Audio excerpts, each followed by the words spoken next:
If you're a business owner looking at Canada and you think the intra-company transfer route is simply a matter of opening a Canadian entity and moving yourself over, I want to sharpen that immediately, because for the right company, this can be one of the cleanest business immigration strategies in Canada. But for the wrong structure, it can also become one of the most misunderstood. My name is Dhillon. I'm with Real West Immigration, and if you're a founder, an owner operator, a senior executive, a real manager, or a specialized knowledge employee inside an established company, this is where the conversation needs to become much more precise. Because the route is not really about buying a business, it is not really about passive investment, and is not really about wanting to move to Canada. It's about whether there is a genuine foreign enterprise, a genuine Canadian entity, a genuine qualifying relationship between them, and a genuine need to transfer a real person into a real role in Canada. Now, in practical terms, an inter-company transferee work permit sits under the International Mobility Program, also known as IMP, which means it is LMI exempt.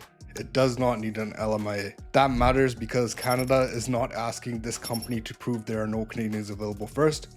Instead, it is assessing whether the transfer itself fits the ICT framework and whether the business relationship and the role justify the permit. And that is why so many people oversimplify it. They think, I own a foreign company, so I can just open a Canadian company and transfer myself. Now, that is traditionally not the standard. The standard is much tighter. The Canadian entity and the foreign entity need to be related in a qualifying way. The person being transferred needs to fit a recognized category, and the file has to show that the transfer is commercially real, operationally real, and supported by evidence. Now, that is why this route is stronger for established businesses, not improvised ones. If you have a foreign real company, real operations abroad, real employees, real revenue activity, and a genuine reason to build or expand into Canada, this category can be very attractive. If the foreign company is weak, newly assembled, inactive, or hard to understand, the whole transfer story becomes much harder to defend. Now let's talk about who this route is actually for.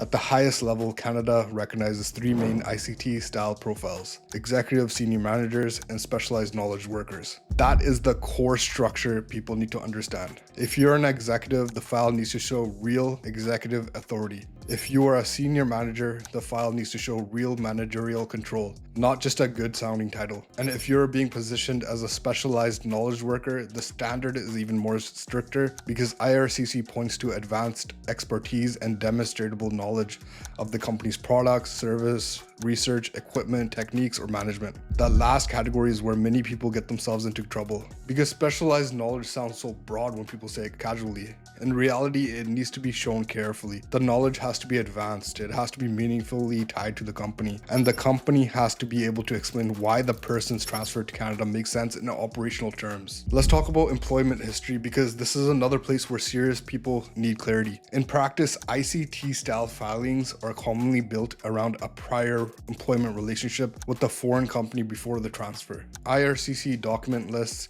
and forms for ICT points to employment letters explaining the transfer, the intended duration, how long the person has been employed outside of Canada, and how they meet the requirements of the position in Canada. That means the person cannot just appear at the end of the story. They need to already belong inside the business structure in a meaningful way. This is why genuine corporate history matters. A serious ICT file usually answers these questions cleanly. What is the foreign company? What does it do? How long has it been operating? What is the Canadian entity? How are the companies related? Why is Canada part of your business strategy now?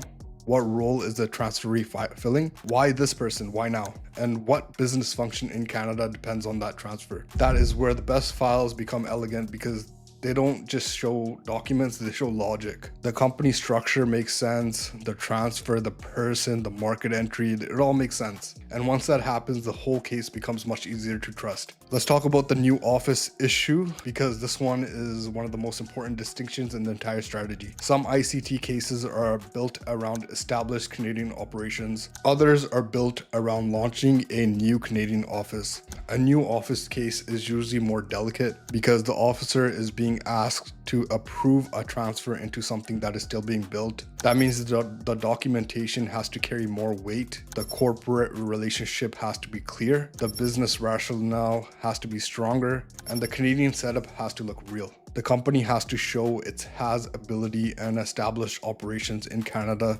not just the desire to try. This is why the strongest new office files are usually built by companies that are already established abroad and can clearly fund, staff, and justify their Canadian expansion. The foreign company should look mature enough to support the move. The Canadian setup should look deliberate, and the role of the transferee should feel commercially necessary.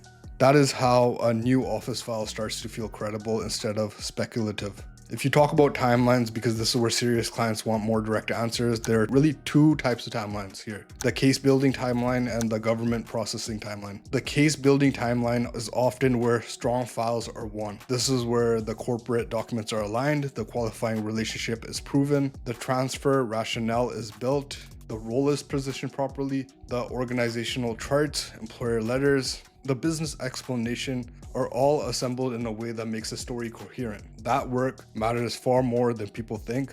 Then there is the formal processing time, because it doesn't need an LMI exempt work permit under the IMP. Some applicants may qualify for faster handling through global skills strategy, where IRCC says it aims to process eligible and complete work permit applications within 2 weeks. But that doesn't apply to everyone, it's not a promise. It is a real advantage in eligible cases, and one reason this route can strategically be attractive for the right profile. So when someone asks how long does ICT take, the serious answer is this: a well-built case can move quickly if it is eligible for faster processing, but the real speed comes from having a clean corporate structure, a clean transfer rationale, and a file that reads clearly from the start.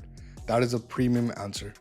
Because in serious business immigration, speed is useful, but clarity is what protects the approval. Now let's talk about what makes an ICT file strong versus weak. A strong file usually has an established foreign company, a clean qualifying relationship with the Canadian entity, a real transferee with the right level of authority or expertise, a role in Canada that is easy to understand, a commercial rationale for the transfer, and most of all, like documentation that supports it all. A weak file often has one or more missing pieces of the foundation. The foreign company is too thin, the Canadian company is too new and unsupported, the role title sounds senior but the duties do not, the person does not clearly fit executive, managerial, or specialized knowledge categories, the corporate relationship is not being explained properly, or the whole file sounds like a relocation idea more than a business transfer. That is where otherwise capable business people get surprised, because they assume this route is easier than it is. In one sense, it is elegant. In another sense, it is stricter. It rewards real structure, real business, real relationships, real roles. That is why serious applicants should actually like this route, because you know what? It creates a clear standard, because it connects permanent residents where the conversation needs it. It gets more strategic. An intercompany transfer work permit is not itself permanent residence. It doesn't guarantee that. That is why serious applicants should actually like this route, because it creates a clear standard for everyone. Now let's connect this to permanent residence, because this is where the conversation gets more strategic. You have to remember, this is still a work permit. It's not permanent residence. Nor is it guaranteed, but it is a very strong way to enter Canada and begin building real Canadian business history. That matters, because once you're in Canada operating a legitimate executive, managerial, or a specialized role inside a real Canadian entity, you are no longer presenting only future intention. You're presenting evidence. You are now in Canada conducting business activity. You have payroll if applicable, organizational roles, records, operating history, and that can matter later when you assess longer-term immigration options. That is a smarter way to think about this route, not as the finish line, as an opening chapter. You are using it to enter Canada in a commercially strong way. It puts you in a stronger spotlight because you're showing Canada that you are actually running a business, you are contributing and creating a significant benefit. You are using it to build your Canadian operating footprint. And if permanent residence matters to you, you're creating the kind of real history that makes future planning more intelligent. That is where this route becomes much more than a temporary work permit. It becomes positioning. Now let's talk about one more thing serious clients often miss. This route is not strongest when the person is the only thing being sold. It is strongest when the company story and the person story reinforce each other. The officer should understand why the foreign company exists, why Canada is a serious next step, why the Canadian entity is real, why this transferee is the right person, and why the business would actually benefit from the transfer. That's what makes a file feel world class, not just complete, world class. Because now it is not patchwork. It is a business narrative with legal structure under it. That's exactly what serious business owners should want. If you're a founder or an owner-operator with a foreign real company and Canada is part of your serious expansion plan, this can be one of the strongest tools available on the table. If you're a senior executive or manager inside a real international business, it can be equally powerful. And if you are being positioned on specialized knowledge, the route can still be strong, but it needs a sharper strategy. That is why professional guidance matters, because the difference between an ICT file that is technically assembled and one that is strategically persuasive is enormous. Serious guidance helps with the corporate relationship analysis, the role positioning, the transfer rationale, the new office versus established office strategy, the evidence mix, the timing, and the way the file is likely to be read by an officer. That is not administrative work, that is judgment. And serious business immigration is built on judgment. If you are serious about using an ICT route to enter Canada, the next move is assessing whether the foreign company, the Canadian company, the role, the transferee, the business rationale, and the long-term strategy actually form a strong case. That is the real question. And if permanent residence is somewhere in your longer-term plan, it becomes even more important to start from strength, because the smartest path is not just about entering Canada. It is about entering Canada in a way that builds something real. If that is where you are, this is something we should assess properly. Book a consultation with us. We will look at the company structure, the qualifying relationship, the role, the transfer logic, Canadian plan expansion, the timing, the long-term strategy, the way serious ICT work should be approached calmly, commercially, and properly. Because the real opportunity here is not just to move a person, it's to build a Canadian chapter that actually holds.